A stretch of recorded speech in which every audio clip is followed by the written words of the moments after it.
गुरु भगवान के शुक्राने, गुरु भगवान को नमन है। भगवान जो हैं गोपियों से विशेष प्रेम करते हैं। गोपी कौन? जो भगवान के प्रेम में दीवानी है। उन्होंने अपने धर्म, अर्थ, काम, मोक्ष सबका त्याग किया है भगवान के लिए। वो गोपी है। उन्होंने भगवान के लिए सबका त्याग किया है। अब देखिए, गुरु भगवान कहते हैं कि भगवान को पाने के लिए एक तो विवेक और विचार है, और दूसरा विश्वास और प्रेम है। तो विवेक और विचार से तो भगवान को ज्ञानी पाते हैं, और विश्वास और प्रेम से भक्ति वाले पाते हैं। विवेक और विचार में तो अहम बना रहता है, ठीक है ना। विवेक और विचार में तो अहम बना रहता है, पर प्रेम और विश्वास में अहम खो जाता है, खत्म हो जाता है। जब एक लड़की की शादी होती है तो वो अपनी अहमता बदल लेती है। अहमता बदल जाती है उसकी। जैसे मेरा सरनेम पहले गर्ग था, अब यहाँ शादी होकर आए तो सिंगल हो गए, है ना। पहले हम मिस सो एंड सो थे, अब मिसेस सो एंड सो हो गए। तो अहमता बदल गई, घर बदल गया, सब बदल गया ना। पहले हम उन माता पिता की बेटी थी, अब हम इनकी पत्नी हो गए, तो हमारी अहमता बदल गई नहीं। अच्छा, जब हम अहमता बदलते हैं तो हमें कभी भूलती है? भूलती है। अब हम कहेंगे अब हमारा घर वो है, अब उस घर को अपना नहीं मानेंगे। पर हमारी असली पहचान अब इस घर से या पिता के घर से है? इस घर से। क्यों? क्योंकि हमने अपनी अहमता बदल ली। तो गुरु बताते हैं कि इसी प्रकार से जब आप भगवान से अपना संबंध मान लेते हैं, उनको अपना मान लेते हैं कि मैं भगवान का हूँ और भगवान मेरे हैं, ये सबसे इम्पोर्टेंट स्टेप है, सबसे इम्पोर्टेंट। और किसी को अपना नहीं मानते। इसके साथ साथ ये भी इम्पोर्टेंट है कि मैं भगवान का हूँ, भगवान मेरे हैं, और सारे संबंध जो हैं वो व्यवहार के लिए हैं, सेवा के लिए हैं, पर अपनापन करने के लिए केवल भगवान ही मेरे हैं। अपने तो सिर्फ भगवान ही है और कोई अपना नहीं है। अच्छा बताइए, हमेशा हमेशा के लिए कौन साथ निभाएगा? जन्मों जन्मों के लिए कौन साथ निभाएगा? और तो कोई नहीं निभा सकता। तो भगवान ही एक ऐसे हैं जो हमेशा हमारे साथ हैं और हमेशा हमारा साथ निभाते हैं। भगवान से अपनापन जो है वो खास बात है। शरीर तो जो है वो किसका बेटा बेटी है? माता पिता का। पर हम स्वयं किसके बेटा बेटी हैं? भगवान के। तो जो भगवान से अपनापन करता है तो भगवान उससे प्रेम करते हैं, क्योंकि प्रेम में अपनापन खास है। अभी आपके कोई बच्चा नहीं हुआ है, ठीक है, और जैसे ही बच्चा होता है तो सबसे प्यारा माँ को कौन लगता है? क्यों? अपना है, मेरा है, मेरा। तो खास प्रेम में क्या चीज़ होती है? अपनापन, मेरा है। तो जहाँ मेरापन हो जाता है, अपनापन हो जाता है, तो अपनापन संसार में ना करके भगवान में करना है कि भगवान ही मेरे हैं और जन्मों जन्मों से वो मेरे हैं, जन्मों जन्मों से। पर हम उनकी ओर देखते ही नहीं है, हम संसार की ओर ही देखते रहते हैं। हम भगवान की ओर नहीं देखते, हम संसार की ओर ही देखते रहते हैं कि संसार ही मेरा है और संसार रहने वाला है नहीं, वो क्षण क्षण बदलने वाला है। इसलिए गुरु भगवान कहते हैं कि भगवान से अपनापन करो और उनसे प्रेम करो, और सब जो तुम्हारा कर्तव्य है, जो तुम्हारा व्यवहार है, उसको भगवान के अर्पण करते चलो। जैसे गीता का 9वें अध्याय का शायद 30वां श्लोक पढ़ रहे थे, उसमें भगवान ने कहा है जो सब कर्म मुझे अर्पण कर देता है, सब कर्म, वो मुझे ही प्राप्त होता है। जो सब कर्म मुझे अर्पण कर देता है वो मुझे ही प्राप्त होता है। अब आप अशुभ कर्म तो करेंगे नहीं भगवान को अर्पण, शुभ ही करेंगे। तो हर कर्म कृष्ण अर्पण करके कि भगवान आपके लिए कर रहा हूं। घर किसका? भगवान का। व्यापार किसका? भगवान का। हम किसके? बच्चे किसके? सब कुछ किसका? भगवान का। सब कुछ भगवान का है, तो फिर जो भी कर्म होगा वो किसके अर्पण होगा? भगवान के। भगवान सब आपके लिए, सब आपके लिए। तो ये बात हम बार बार भूल जाते हैं कि सब कुछ कृष्ण अर्पण है। हम अपनी एक अलग आइडेंटिटी मान लेते हैं, अपना एक अलग अस्तित्व मान लेते हैं कि मैं हूं, मैं हूं। अब मैं हूं तो मेरा घर भी है ना? मैं हूं तो मेरा घर भी है, फिर मेरा व्यापार भी है, फिर मेरा ये भी है, मेरा वो भी है, फिर मुझे मान सम्मान भी चाहिए, फिर उसने मुझे बुरी तरह भी कर दिया, उसमें सारी बातें आ जाती है। पर जब मैं भगवान का हूं तो फिर क्या बात आएगी बताइए? फिर कोई बात आएगी? कोई बात नहीं। मैं भगवान का हूं। जो भी मान अपमान है वो किसका है? सब भगवान को। कृष्ण अर्पण, कृष्ण अर्पण। अच्छा कर्म हुआ वो भी कृष्ण अर्पण, मान अपमान हुआ वो भी किसके? कृष्ण अर्पण। सुख दुख आया वो भी क्या? कृष्ण अर्पण। किसी ने बुरी तरह कर दिया वो भी कृष्ण अर्पण, किसी ने अच्छी तरह कर दिया, बहुत मान सम्मान कर दिया, वो भी कृष्ण अर्पण। सुख आ गया वो भी कृष्ण अर्पण, दुख आ गया वो भी कृष्ण अर्पण। पैसा ज़्यादा है वो भी कृष्ण अर्पण, पैसे की कमी हो गई वो भी कृष्ण अर्पण। सब कुछ कृष्ण अर्पण। जब हमने सब कुछ कृष्ण अर्पण कर दिया तो हम कृष्ण को ही प्राप्त होंगे, भगवान को ही प्राप्त हो, भगवान को भूलेंगे नहीं। सर्वत्र भगवत दर्शन और व्यवहार। अभी तक हमने पढ़ा था कि सब में है ही भगवान। अम्मा जी ने एक ही रट लगाई थी, है ही भगवान, सब रूप में भगवान है। और जो व्यवहार हो रहा है वो सब उनकी लीला है। व्यवहार क्या है? उनकी लीला है। तो उसी को आगे बढ़ाते हुए कहते हैं कि जब अंतिम अवस्था में भीष्म पितामह शैया पर पड़े हुए थे तो उनकी गर्दन लटक रही थी, तो उन्होंने अर्जुन से कहा कि मुझे तकिया दे दो, तकिया लगा दो। नहीं, उन्होंने सबसे कहा तकिया लगा दो, तो कोई वैसा तकिया लेने दौड़ा, कोई कैसा तकिया लेने दौड़ा, पर उन्होंने कहा तुम लोगों को नहीं आता तकिया देना। अर्जुन को बुलाया, उन्हें 3 बाण मारे और उनकी गर्दन टिका दी। और देखो इसको आता है तकिया देना। तो व्यवहार में उनको कौन सा तकिया दिया गया? बाणों का। क्यों? क्योंकि बाणों की शैया पे लेटे थे वो। तो उनको व्यवहार में हम बढ़िया सा दुर्लभ का तकिया दे सकते थे? नहीं दे सकते थे। जिस समय जैसा वेश होता है उसी के अनुसार व्यवहार करना पड़ता है। एक टीचर है, वो माँ भी है। अब जब वो क्लास में पढ़ाती है तो उसके बच्चे भी उसी क्लास में पढ़ते हैं मानिए, तो उस समय वो माँ बन सकती है? टीचर ही रहेगी। अपने बच्चे की पार्शियलिटी करेगी तो बच्चे क्या होंगे? डल रह जाएंगे। उनको क्लास में फर्स्ट कर देगी, पर जब 10th में आएगी तब तो ना वो टीचर और एग्जामिनर होगी। टीचर तो हो सकती है, एग्जामिनर तो नहीं होगी, तो फेल हो जाएंगे बच्चे। तो माँ की जगह उसको माँ का रोल करना पड़ेगा और टीचर की जगह टीचर का रोल करना पड़ेगा। अब प्रश्न ये उठता है कि जब हम सर्वत्र भगवान को ही देखें, सबको भगवान का ही शरीर माने, तो उनके साथ व्यवहार कैसे करें? कह रहे सबको भगवान का रूप देखें, सब में भगवान देखें, तो फिर व्यवहार कैसे करें? सर्वत्र भगवान को देखने वाला भगवान से कड़ी बात कैसे कहेगा? क्रोध कैसे करेगा? कैसे लड़ेगा? ठीक बात है ना? जब सर्वत्र भगवान है तो कैसे गुस्सा करें, कैसे लड़ें, अयोग्य बात कैसे करें? उसका सहज समाधान यही है कि क्रोध के वश में होकर किसी को कड़वी जबान कहना या किसी से लड़ना तो पाप है ही, वह तो कभी नहीं होना चाहिए।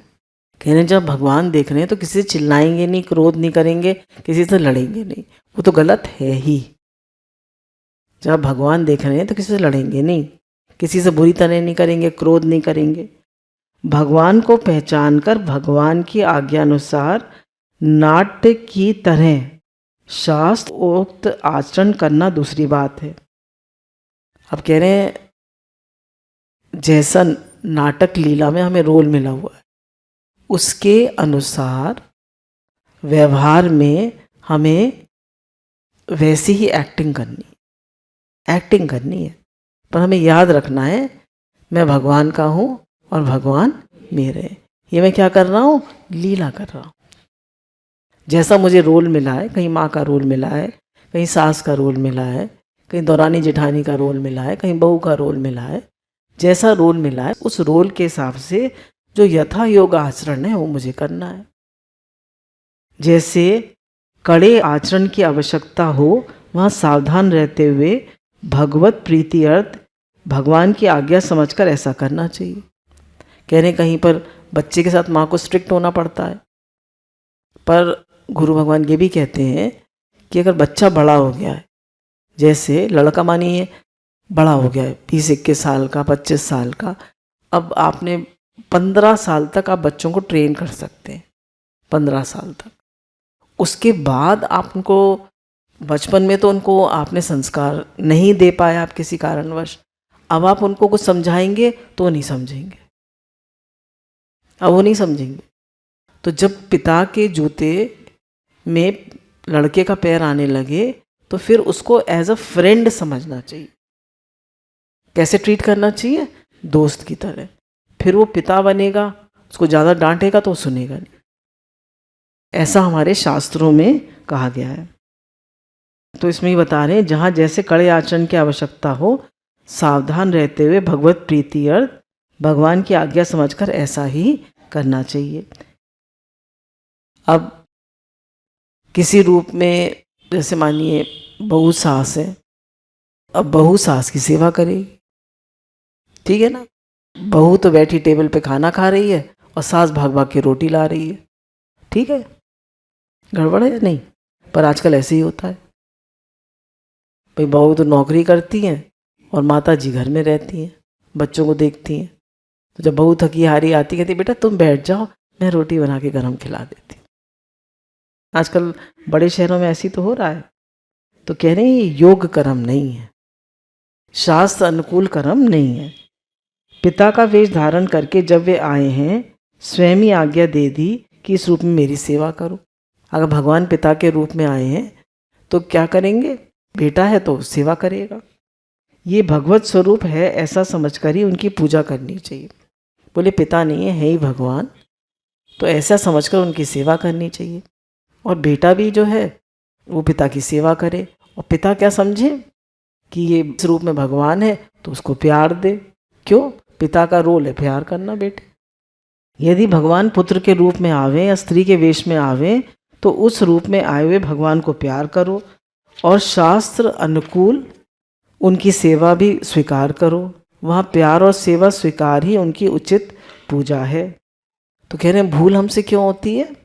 भूल इसलिए होती है कि हम अपने को भगवान से अलग मानकर कर्म में प्रवृत्त हो जाते हैं। भूल हमसे इसलिए होती है कि हम अपने को भगवान से अलग, अपनी अलग आइडेंटिटी बना लेते हैं। मैं हूँ, ये मेरा घर है, ये मेरे बच्चे हैं, मुझे इन्हें डिसिप्लिन करना है, मुझे इन्हें सिखाना है, मुझे सब काम करना है। एक तरीका तो ये है। दूसरा तरीका है कि सब रूप में भगवान है और भगवान ने हमें ये रोल दिया है, तो भगवान के प्रीति अर्थ इस रूप में भगवान की सेवा हो रही है। और वो भी कैसे? शास्त्र अनुकूल। समझ में आया फर्क? ये मेरा घर है, ये मेरे बच्चे हैं, मुझे काम करना है, मुझे इन्हें सिखाना है, मुझे पढ़ाना है, मैं करने वाली हूँ, मुझे खाना बनाना है। एक है कि सब रूप में भगवान है और भगवान की सेवा हो रही है, प्रसाद बन रहा है। एक है मुझे खाना बनाना। फर्क है? फर्क है या नहीं? फर्क है। तो इस फर्क को ही हमें समझना है। बार बार ये पक्का करना है कि सब कुछ भगवान का है और सब भगवान की सेवा हो रही है। कहने भूल क्या होती है कि हम भगवान से अपने को अलग मानकर कर्म में प्रवृत्त होते हैं और कर्मों के द्वारा भगवान की कैसी अर्चा होती है इसे भूल जाते हैं। अगर आप कन्हैया को भोग लगाएंगे तो कैसे लगाएंगे? कैसे लगाएंगे? गुस्से से, नाराजगी से।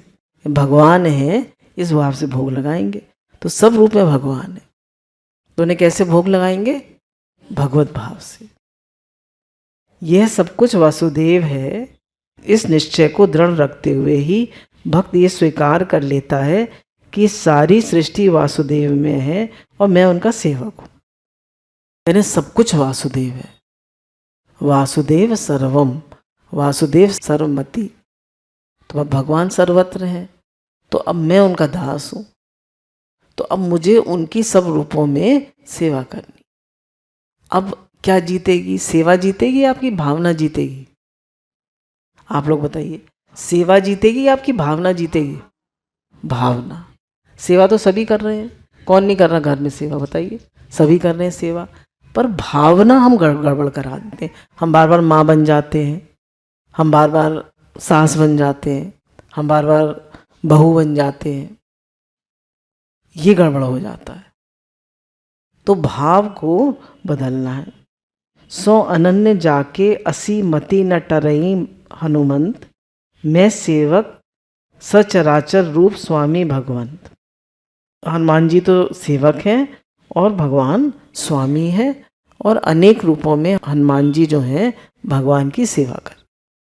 जो कुछ भी है वह भगवान का स्वरूप है। सारी सृष्टि, सारा चराचर सिया राम में है और मैं उनका दास हूँ। अगर अब हम ज्ञान की दृष्टि से देखें तो दासों हम कहते कहते हमारा जो दा है वो छिन जाता है और सोहम रह जाता है। दा छिन जाता है और सोहम रह जाता है। पर कह रहे हैं ये तो ज्ञान की दृष्टि से है। लीला की दृष्टि से लीला में जो भक्त है वो द्वैत सहर्ष स्वीकार करता है, उसको द्वैत अच्छा लगता है, उसको दास बनना अच्छा लगता है। वो कहता है मैं भगवान का दास हूं और भगवान मेरे स्वामी है। तो वो दास बनकर है ना, भक्ति में दास से भाव है और ज्ञान में सोहम भाव है। तो दास से भाव आसान है या सोहम भाव आसान है? उसमें नम्रता है, उसमें अहंकार नहीं आता है।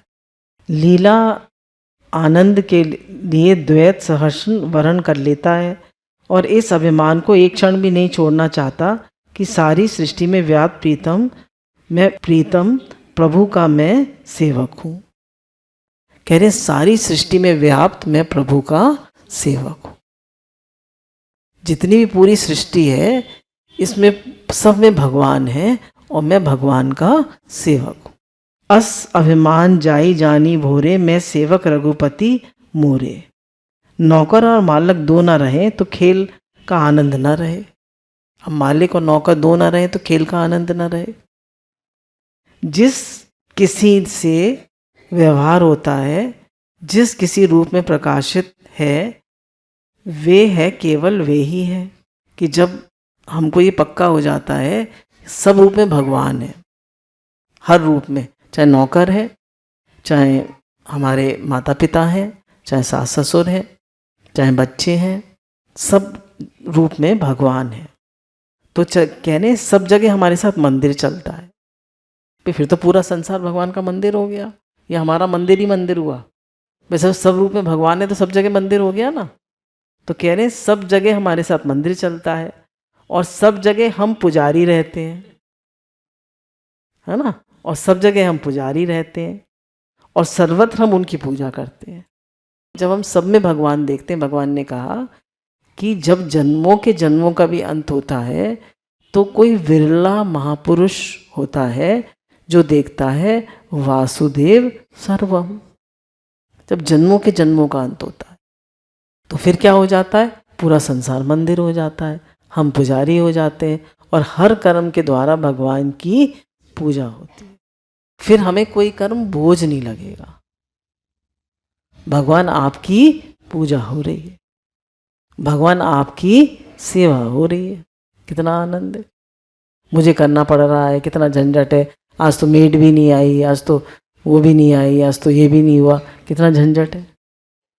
और भगवान की सेवा हो रही है, भगवान की पूजा हो रही है, तो आप हल्के हल्के रहेंगे। ऐसे समझ लीजिए कि आज गुरुजी आने वाले हैं, ठीक है, आपके घर में गुरुजी आने वाले हैं, तो आप कैसे काम करेंगे? भाग भाग के खुश होके या भारी भारी होके? खुश होके। अच्छा, अब हमारी सास और नंद आने वाली है तो कैसे काम करेंगे, तो कैसे करेंगे हैं? देखिए ये फर्क पड़ जाता ना। अगर आपका वहां भी भगवत भाव होगा तो वहां भी कैसे करेंगे, खुश होकर कि इस रूप में भी भगवान आ रहे, उस रूप में भी तो भगवान है। तो किसी से भी जब हम भगवान देख रहे हैं तो किसी से भी हमारा द्वेष नहीं होना चाहिए, किसी के लिए भी हमारा भाव खराब नहीं होना चाहिए। हमारे दो वो होते हैं भाव, एक लव और एक फियर, एक प्रेम का भाव और एक डर का भाव। तो जब हमारे अंदर डर आता है तो द्वेष आता है, क्रोध आता है। तो जितनी भी गलत फीलिंग्स हैं वो सब फियर से आती हैं, डर से आती हैं। और जब हमारा भगवत भाव होता है तो प्रेम होता है, और प्रेम होता है तो सारे अच्छे भाव आते हैं। शांति होती है अंदर में, प्रेम होता है, नम्रता होती है, दैन्य होता है, सहनशीलता होती है, सारी अच्छी बातें आ जाती हैं क्योंकि वहाँ भगवान है, प्रेम का भाव रहता है। अब कह रहे व्यवहार में ये अवश्य याद रहे कि व्यवहार केवल भगवत पूजा के लिए ही हो। अब देखिए मनुष्य शरीर जो है, और हम स्वयं तो आत्मा है और ये शरीर अलग है। तो ये शरीर जो है हमें जो मिला है ये सिर्फ और सिर्फ संसार की सेवा के लिए मिला है, क्योंकि एक दिन संसार छूट जाएगा। अब हम इस शरीर से सुख चाहते हैं, मान सम्मान चाहते हैं, इससे प्रेम चाहते हैं, इससे सुख लेना चाहते हैं, जबकि ये सुख देने के लिए और सेवा करने के लिए मिला है। ठीक है, और जब आप सेवा करेंगे, सबको सुख देंगे तो लौट के क्या मिलेगा, सुख ही मिलेगा। सबको मान सम्मान देंगे तो लौट के मिलेगा, पर आप चाहेंगे नहीं। तो ये मनुष्य शरीर हमें मिला ही इसलिए है। अगर आप सब कर्म भगवान को अर्पण करके करेंगे और भगवान की सेवा समझ के करेंगे, भगवान के लिए करेंगे, तो क्या होगा, आपके अंदर एक शांति बनी रहेगी, अशांति नहीं आएगी, किसी से राग द्वेष नहीं होगा, कहीं नाराजगी चिड़न कुड़न नहीं होगी, आप बहुत शांत रहेंगे। आप ये कह रहे हैं कि भगवान ने ये जो व्यवहार है ये भगवान ने अपने लिए, अपनी पूजा के लिए बनाया था। वर्ण आश्रम भगवान के खेल का एक सुंदर साधन है, जिसका जो कर्म नियत हो उसी कर्म से भगवान की पूजा करें। कह रहे हैं भगवान ने जिसको जो जो कर्म दिया है, जो जो रोल दिया है, उसी से वो भगवान की पूजा करे अपने कर्म द्वारा। सभी कर्मों से तो भगवान की पूजा होती है। अब इस कह रहे हैं जितना कर्म जमादार का इम्पोर्टेंट है उतना ही राजा का भी इम्पोर्टेंट है। जमादार अच्छी झाड़ू लगा के भगवत अर्पण, झाड़ू को भगवत अर्पण करके भगवान को प्राप्त कर सकता है, और राजा और एक सेठ अपना अच्छा बिजनेस चला के, इसलिए नहीं कि मुझे प्रॉफिट हो, मुझे कितना फ़ायदा हो रहा है, इसलिए नहीं, भगवान की सेवा हो रही। किस भाव से करेगा, भगवान की सेवा हो रही। दो तरीके हैं, या तो भगवान की सेवा हो रही है या मुझे प्रॉफिट हो। खाली इस भाव से कर रहा है मुझे प्रॉफिट हो, तो वो सेवा नहीं हुई, वो तो व्यापार हो गया। कह रहे जितना मेहतर का कर्म इम्पोर्टेंट है, जमादार का कर्म इम्पोर्टेंट है, उतना ही ब्राह्मण का। अपने अपने काम को सभी मेहतर हैं, अपने अपने स्थान पर सभी की आवश्यकता है और सभी का महत्व है। अगर आपके यहाँ आज झाड़ू पोछे वाली या मेहरी नहीं आई तो वो भी उतनी इम्पोर्टेंट है। तो हरेक की हरेक जगह इम्पोर्टेंस है। तो किसी को भी हमको बुरी तरह नहीं करना है।